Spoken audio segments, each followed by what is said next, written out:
जय हिंद, नमस्ते, वंदे मातरम।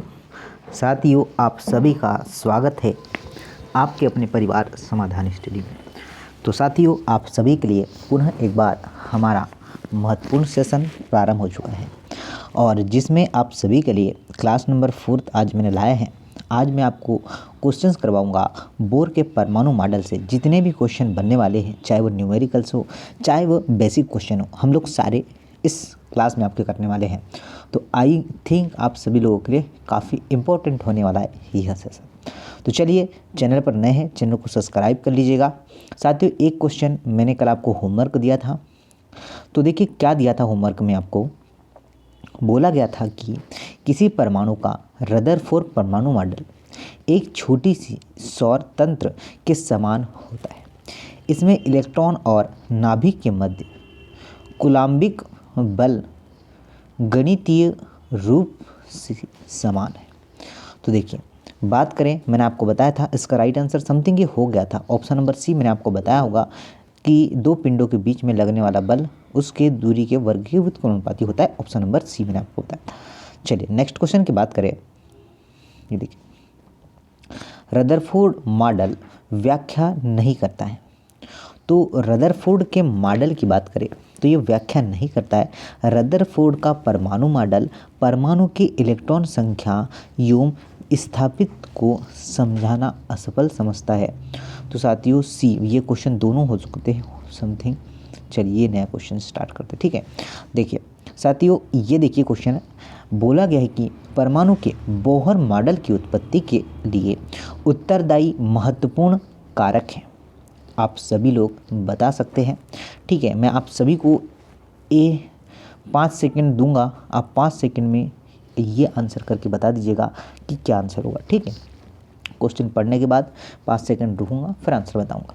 देखिए, विद्युत चुंबकीय विकिरणों को दोहरी प्रकृति, परमाणु स्पेक्ट्रम के संबंध में प्रायोगिक परिणाम, परमाणु में मानी गई क्वांटीकृत इलेक्ट्रॉनिक ऊर्जा स्तरों की व्याख्या करते हैं। विकल्प ए या विकल्प बी दोनों होगा या फिर उपरोक्त में से कोई नहीं। चलिए आंसर करिए। देखिए साथियों, ध्यान दीजिएगा, आपको बोला गया है कि परमाणु के बोहर मॉडल की उत्पत्ति के लिए उत्तरदायी कारक जो होगा वो होगा विद्युत चुंबकीय विकिरणों की दोहरी प्रकृति, ठीक है। साथ में ही परमाणु स्पेक्ट्रम के संबंध में प्रायोगिक परिणाम, परमाणु में मानी गई क्वांटीकृत इलेक्ट्रॉन ऊर्जा स्रोत की व्याख्या करते हैं।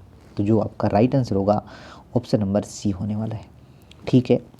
आगे देखिए साथियों, आगे बढ़ते हैं। नेक्स्ट क्वेश्चन की बात करें। मैक्सवेल के अनुसार विद्युत आवेशित कणों को जब त्वरित किया जाता है तो एकांतरण विद्युत एवं चुंबकीय क्षेत्र उत्पन्न करते हैं जो कि तरंगों के रूप में संचयित होते हैं और इन्हें कहा जाता है। तो विद्युत चुंबकीय तरंगे कहेंगे, इलेक्ट्रॉनिक विकिरण कहेंगे, या फिर विकल्प ए और बी दोनों ही कहेंगे, या इनमें से कोई भी नहीं। तो मैक्सवेल के अनुसार जब विद्युत आवेशित कणों को त्वरित किया जाता है तो एकांतरण विद्युत एवं चुंबकीय क्षेत्र उत्पन्न करते हैं। तो साथियों, क्या एक तो विद्युत चुंबकीय तरंगे और साथ में ही इलेक्ट्रॉनिक विकिरण, आपका option number C right answer होगा। क्या होगा साथियों? Option number C is the right answer. और साथियों आगे बढ़ते हैं। नेक्स्ट क्वेश्चन की बात करें। मैक्सवेल ने बताया कि प्रकाश तरंगे संबंधित होती है। आप लोग आंसर कर सकते हैं। मैक्सवेल ने बताया कि प्रकाश तरंगे दोलायमान विद्युत तथा चुंबकीय व्यवहार से संबंधित होती है। मतलब आपका सी आंसर बिल्कुल करेक्ट होगा। साथियों, ये इतना बेस्ट कंटेंट है, आप लोग प्रीवियस ईयर के पेपर उठाकर देख लीजिए। मैं प्रीवियस ईयर के पेपर भी करवाऊंगा। अभी एनसीईआरटी 11th-12th, देन उसके बाद हम लोग करेंगे प्रीवियस ईयर के पेपर और फिर करेंगे एक्सपेक्टेड पेपर। तो साथियों, ये आपकी जो है सेशन लंबा चलेगा और अभी काफ़ी साथ ही जो है मैं रिकॉर्डेड दे रहा हूँ अभी, और कुछ दिनों में इसे लाइव भी करने वाला हूँ, क्योंकि काफ़ी बच्चे अभी जो है काउंसलिंग चल रही है, तो धीरे धीरे आफ्टर 10-15 दिन में मैं लाइव इसे कर दूंगा। ओके, नेक्स्ट क्वेश्चन की बात करें, विभिन्न प्रकार के विद्युत चुंबकीय किरणें जो कि एक दूसरे से तरंगदैर्घ्य या आवृत्ति में भिन्न होते हैं, इसका जो है स्पेक्ट्रम कहलाता है। विद्युत चुंबकीय स्पेक्ट्रम, रेखीय स्पेक्ट्रम, विकल्प ए तथा बी दोनों ही, या इनमें से कोई भी नहीं। तो विभिन्न प्रकार के विद्युत चुंबकीय विकिरण एक दूसरे से क्या होते हैं, तरंगदैर्घ्य या आवृत्ति में भिन्न होते हैं। तो साथियों, आपका जो राइट आंसर हो जाएगा, आपने लगाया होगा विद्युत चुंबकीय spectrum, option number C is the right answer. क्या होने वाला है, ऑप्शन नंबर सी आपका, सॉरी सी बोल रहा बच्चा, ऑप्शन नंबर ए इसका करेक्ट आंसर होगा। ठीक है, आगे देखिए साथियों, बोला गया कि हर्ट्स जेड आपका HZ हर्ट्स के बारे में कौन सा कथन सही है। अब एक जो है सही है, हर्ट्स जो है आवृत्ति का मात्रक होता है। क्या होता है, आवृत्ति का मात्रक क्या होता है, हर्ट्स होता है, और यह है आपका हेनरिच हर्ट्ज के नाम पर होता है, ये भी सत्य है। और यह तरंगों की वह संख्या है जो कि किसी बिंदु से प्रति सेकंड गुजरती है। जी हाँ साथियों, बिल्कुल उपरोक्त सभी आपका राइट आंसर है, सभी बिल्कुल सही है। ठीक है, आगे बढ़ते हैं। अगला क्वेश्चन देखिए, थोड़ा महत्वपूर्ण क्वेश्चन है, शानदार सा क्वेश्चन है, लैंग्वेज समझना है, सॉल्यूशन करना है। ठीक है, इसका सॉल्यूशन अभी देखते हैं, बनाएंगे। दो विकिरणों की ऊर्जा E1 और E2 क्रमशः 25 इलेक्ट्रॉन वोल्ट तथा 50 इलेक्ट्रॉन वोल्ट है, तो इसकी तरंगदैर्घ्य λ1 और λ2 में संबंध आपको ज्ञात करना है। पहले तो आपका E1 E2 में संबंध λ1 λ2 के साथ क्या होता है, ये अगर हमें पता हो चुका है तो हम बना पाएंगे। तो E1 अपॉन में E2 बराबर λ2 अपॉन में λ1। तो λ2 क्या है साथियों, 50 है हमारे पास इलेक्ट्रॉन वोल्ट, और हमारा सॉरी लेमडा नहीं, E1 आपका क्या दिया है, E1 आपका 25 और नीचे आपका 50, तो आपका होगा 1/2।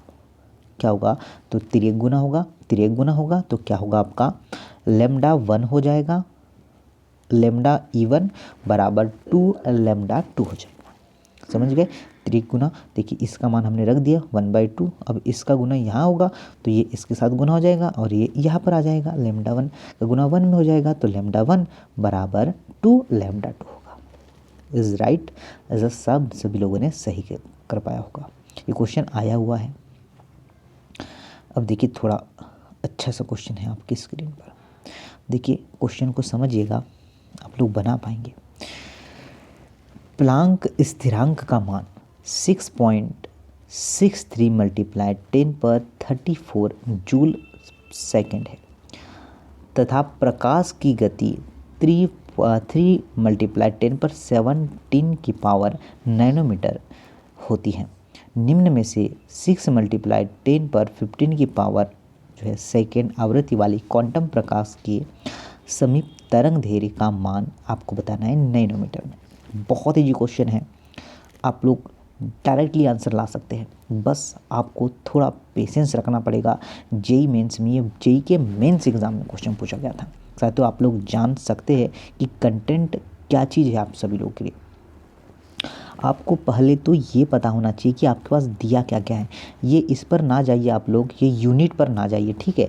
आपको एक जो है इसका मोटिव पकड़ना है, मतलब आपको निकालना है तरंगदैर्घ्य, आपको निकालना है तरंगदैर्घ्य। तरंगदैर्घ्य बराबर होता क्या है, ठीक है, तरंगदैर्घ्य बराबर होता है c/v। साथियों c क्या है साथियों, प्रकाश का वेग होता है।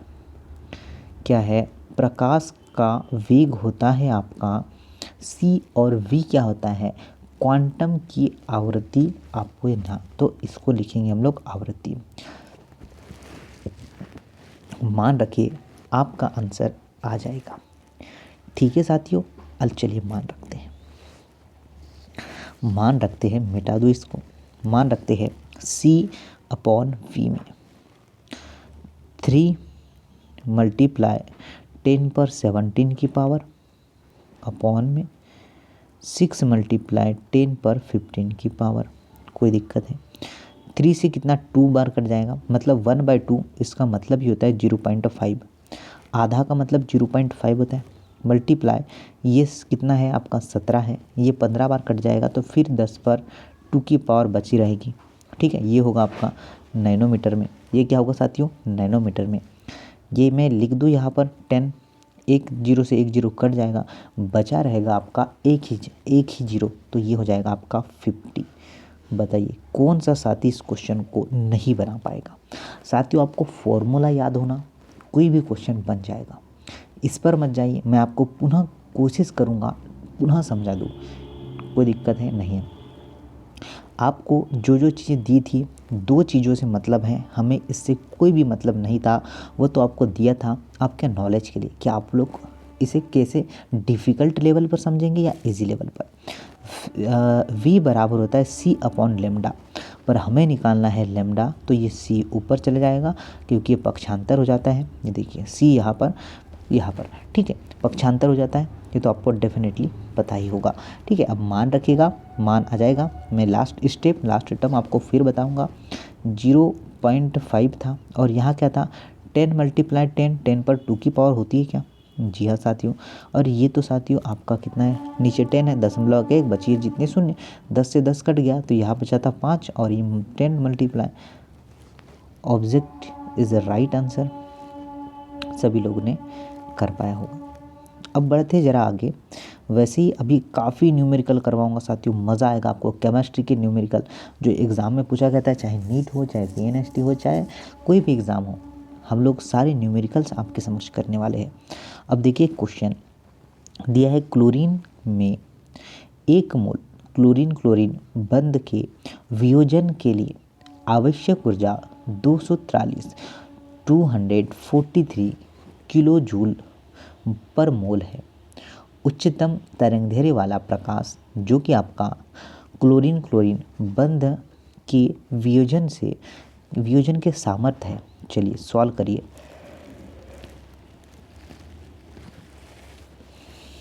सॉल्व करते हैं, ठीक है।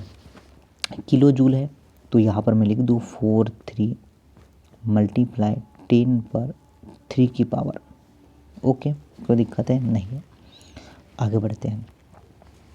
आपको फॉर्मूला आपको पता है कि E बराबर होता है Hc/में लेमडा।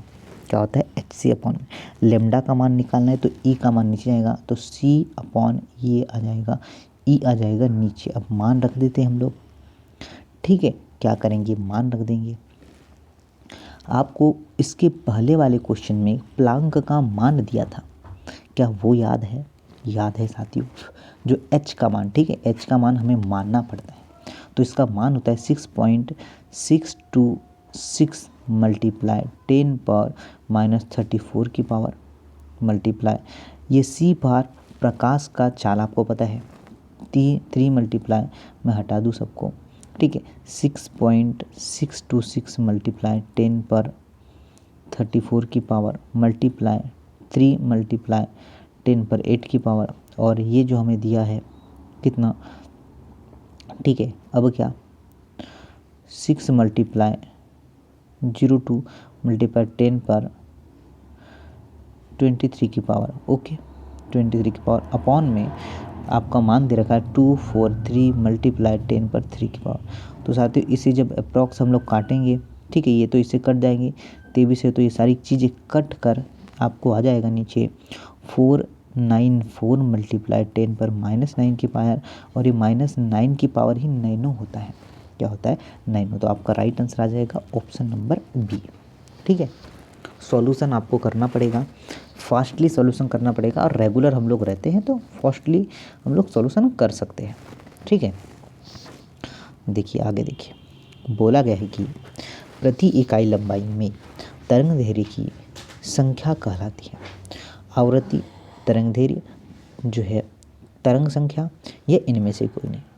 तो प्रति इकाई में लंबाई तरंग की संख्या तरंग संख्या कहलाती है और इसे इस वी बार से हम लोग दर्शाते हैं। तो तरंग संख्या आपका राइट आंसर होगा, ये आप लोगों को नोट करना है। नेक्स्ट क्वेश्चन की बात करें, किसी बाधा के किनारों पर तरंग के मुड़ने को क्या कहते हैं? विवर्तन, अपवर्तन, परावर्तन या फिर आपका विक्षेपण। तो साथियों, किसी बाधा के आसपास तरंग के मुड़ने को विवर्तन कहते हैं। क्या कहते हैं साथियों? विवर्तन कहते हैं। और विवर्तन एक व्यतिकरण को प्रायोगिक अवधारणा कहते हैं। ठीक है, ये भी हमें ध्यान रखना है। चलिएगा आगे चलते हैं साथियों। नेक्स्ट की बात करें, देखिए नेक्स्ट है कि चिर सम्मत भौतिकी निम्न में से किस घटना को समझाने में असफल रहे? जो है कृष्ण का विकिरण, प्रकाश विद्युत प्रभाव, ठोसों के जो है तापमान के फलन के रूप में ऊष्माधारिता का परिवर्तन या उपरोक्त में से सभी। जो चिर सम्मत भौतिकी इन्हें समझने में असफल रही है। तो आपका सभी को समझने में असफल रहा है डी, उपरोक्त सभी। ठीक है, सभी यहाँ पर सभी को समझने में असफल रहा है। ठीक है, क्लासिकल फिजिक्स जिसकी बात कर रहे हैं हम लोग। आगे देखिए, कृष्णिका से उत्सर्जित विकिरण का यथार्थ आवृत्ति विवरण निर्भर करता है तापमान पर, दाब पर या फिर आयतन पर। तो ध्यान रखना कि कृष्णिका से उत्सर्जित विकिरण यथार्थ आवृत्ति विकिरण तापमान पर निर्भर करता है। किस पर? ताप, टेम्परेचर पर। ओके, ठीक है, ऑप्शन नंबर ए करेक्ट है। सभी ने सही किया। चलिए आगे बढ़ते हैं। ध्यान देना है नेक्स्ट क्वेश्चन पर। नेक्स्ट क्वेश्चन की बात करें,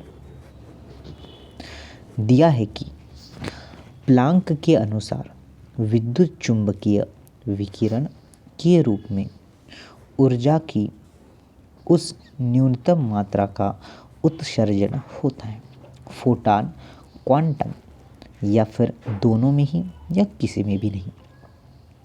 तो प्लांक, ठीक है, प्लांक के अनुसार विद्युत चुंबकीय विकिरण के रूप में ऊर्जा की जी न्यूनतम मात्रा को उत्सर्जन या फिर आपका अवशोषण कहते हैं और यह क्वांटम कहलाती है। ठीक है, क्वांटम को ही यही उत्सर्जन कहते हैं, ये हमें ध्यान रखना। और प्रकाश का क्वांटम फोटॉन कहलाता है। प्रकाश का क्वांटम क्या कहलाता है? फोटॉन कहलाता है। ये हमें ध्यान रखना है। ठीक है गाइस, आगे बढ़ते हैं। ओके, चलिए एक बार सारे साथी थम्स अप कर देंगे और चीज़ें बन पा रही होगी तो नीचे कमेंट्स बॉक्स में कमेंट्स भी करना है। फिर एक न्यूमेरिकल इजीली हम लोग इसे सॉल्व कर पाएंगे कि 45 नैनोमीटर तरंगदैर्घ्य वाले प्रकाश से संबंधित ऊर्जा की गणना जूल में आपको करना है। मैंने आपको कहा था h का मान आपको मैंने इसके पहले वाले क्वेश्चन में बताया था, वहाँ पर नहीं दिया होगा तो आपको लिखना पड़ेगा, अगर दिया है तो रखना पड़ेगा। c का मान भी आपको ऑलरेडी पता है, अब आप आराम से आंसर कोई भी ला सकते हैं। ठीक है ना साथियों, कुछ नहीं करना था, ये नैनोमीटर को नीचे रखना है आपको। कैसे नीचे रखेंगे? 6.63 मल्टीप्लाई 10⁻34 की पावर मल्टीप्लाई c गुणित 10⁻8 की पावर अपॉन में ये होगा 45 माइनस पर नैनो होता है। चलिए सॉल्व करिएगा, आराम से सॉल्व हो जाएगा। ये चीज़ घट जाएगी, ये चीज़ जुड़ जाएगी, बस इसलिए आंसर आ जाएगा।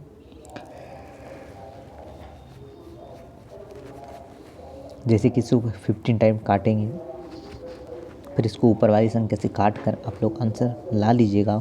मैं आपको एग्जैक्ट राइट आंसर बता दूँ, ये ऑप्शन नंबर डी। ठीक है, ऐसे इसे सॉल्व करते हैं।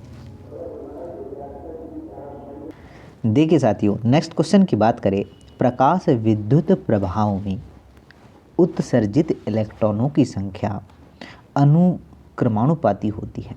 प्रकाश की तीव्रता के प्रकाश की उज्ज्वलता के विकल्प ए या बी दोनों ही। तो जी हाँ साथियों, आपका जो राइट आंसर होगा कि प्रकाश विद्युत प्रभाव में उत्सर्जित इलेक्ट्रॉनों की संख्या प्रकाश की तीव्रता पर प्रकाश की उज्ज्वलता के अनुक्रमानुपाती होती है। जी हाँ साथियों, ए एंड बी दोनों ही करेक्ट है। अंतिम में आपको कुछ चीज़ें मैं नोट डाउन करने बताऊंगा, आप लोग उसको नोट करिएगा और उसे याद भी करिएगा। ठीक है साथियों, देखिए फ्रीक्वेंसी की बात किया है, आवृत्ति की न्यूनतम मात्रा V0, ठीक है, इनमें निम्न आवृत्ति पर प्रकाश विद्युत प्रभाव प्रक्षेपित नहीं करता कहलाती है। देहली आवृत्ति, उच्चतम आवृत्ति, निम्न आवृत्ति या इनमें से कोई नहीं। तो साथियों, आवृत्ति की वह न्यूनतम मात्रा V0 जिसमें निम्न आवृत्ति पर प्रकाश विद्युत प्रभाव प्रक्षेपित नहीं होती है, उसे हम लोग देहली आवृत्ति कहते हैं। क्या कहेंगे? उसे हम लोग देहली थ्रेशोल्ड फ्रीक्वेंसी कहेंगे। ओके साथियों, तो आपको ध्यान रखना है, आपका जो राइट आंसर होगा ऑप्शन नंबर ए होगा। साथियों आगे देखिएगा, बोला गया है कि उत्सर्जित इलेक्ट्रॉन की गतिज ऊर्जा है। तो उत्सर्जित इलेक्ट्रॉन की गतिज ऊर्जा जो होती है विद्युत चुंबकीय विकिरणों की फ्रीक्वेंसी के अनुक्रमानुपाती होती है। तो ऐसा ऑप्शन कहीं आपको नज़र आ रहा है, विद्युत चुंबकीय विकिरण की जो है यहाँ पर समानुपाती होगी, ये इसका करेक्ट आंसर होगा। ठीक है, ऑप्शन नंबर बी करेक्ट है। अधिक से अधिक साथियों तक शेयर करना है और चैनल पर नए हैं तो चैनल को सब्सक्राइब करना है ताकि हमारे लेटेस्ट और महत्वपूर्ण वीडियो आपको समय समय पर मिलते रहे। श्वेत प्रकाश की किरण रंगीन चट्टानों की एक श्रृंखला के रूप में फैल जाती है, इसे कहते हैं ब्रॉडबैंड स्पेक्ट्रम, इलेक्ट्रॉनिक्स स्पेक्ट्रम या इनमें से कोई नहीं। चलिए 2 सेकेंड मैं आप सभी का ही इंतज़ार करूंगा, फिर आपको आंसर करना है। तो देखिए साथियों, आंसर की बात करें तो श्वेत प्रकाश की किरण रंगीन जो है पट्टियों की एक श्रृंखला के रूप में फैल जाती है। जो आपका जो आंसर होगा स्पेक्ट्रम आपका करेक्ट आंसर होगा। ठीक है, क्या होगा? स्पेक्ट्रम। चलिए आगे बढ़ते हैं। नेक्स्ट की बात करें, पदार्थ द्वारा ऊर्जा अवशोषण के बाद उत्सर्जित विकिरणों का स्पेक्ट्रम कहलाता है। अवशोषण स्पेक्ट्रम, उत्सर्जन स्पेक्ट्रम, श्वेत प्रकाश स्पेक्ट्रम या इनमें से कोई भी नहीं। तो आप लोग जानते हैं ऊर्जा अवशोषण के बाद पदार्थ द्वारा उत्सर्जित विकिरणों का स्पेक्ट्रम ऊर्जा स्पेक्ट्रम कहलाता है। क्या होगा? राइट आंसर होगा ऊर्जा spectrum. Option number B correct है। नेक्स्ट की बात करें, ध्यानपूर्वक सुनना है। गैसीय अवस्था में परमाणुओं का उत्सर्जन स्पेक्ट्रम लाल से बैंगनी तरंगदैर्घ्य में सतत रूप से प्रदर्शित नहीं होता, परंतु इसमें केवल विशेष तरंगदैर्घ्य वाला प्रकाश उत्सर्जित होता है। इनके बीच में काले स्थान रहते हैं, इसे स्पेक्ट्रम कहते हैं। रेखीय स्पेक्ट्रम, परमाणविक स्पेक्ट्रम। तो साथियों सभी को नोट करना है, आपका जो राइट आंसर रेखीय और जो है परमाणविक स्पेक्ट्रम होगा। Option number B C correct answer होगा। उसी तरीके से आपका नेक्स्ट क्या है? आपका उत्सर्जन स्पेक्ट्रम का प्रयोग होता है इलेक्ट्रॉनिक संरचना के अध्ययन में। अज्ञात परमाणु के रासायनिक विश्लेषण से। तो जी हाँ साथियों, आपका उत्सर्जन स्पेक्ट्रम का प्रयोग इलेक्ट्रॉन संरचना के अध्ययन, साथ ही आपका अज्ञात परमाणुओं के जो है रासायनिक संश्लेषण से होता है। आपका सी आंसर करेक्ट होगा। ठीक है साथियों, नेक्स्ट क्वेश्चन की बात करें, निम्न में से क्या बोला है कि निम्न में से कौन सी श्रेणी की रेखीय हाइड्रोजन के विद्युत स्पेक्ट्रम में दृश्य क्षेत्र में पाई जाती है। तो एक क्वेश्चन आपके लिए होमवर्क में प्रोवाइड कर रहा हूँ, इसका आंसर जो है कमेंट्स बॉक्स में आपको बताना है। और साथियों कुछ चीज़ें मैं आपको नोट डाउन करने बताऊंगा, तो इसे नोट डाउन आपको करना है। जैसे कि आपको सी का मान तो पता है, 8 मल्टीप्लाई 10 पर 3 मल्टीप्लाई बताया था ना मैंने। चलिए 8 नहीं होगा, देखिए सी का मान होगा आपका 3 मल्टीप्लाई 10 पर 8 की पावर, इसे याद करना है। एच का मान भी हमें याद रखना है, 6.63 मल्टीप्लाई 10 पर -34 की पावर। आज के लिए ये दो चीज़ आपको याद करना है, जैसे जैसे हाँ, और एक फॉर्मूला भी याद करना है, लेमडा बराबर C/V, एक चीज़ ये याद रखना है।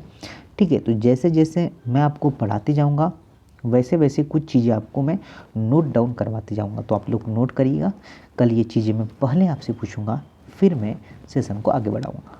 ठीक है, चलिए very good, thank you very much, Vande Mataram.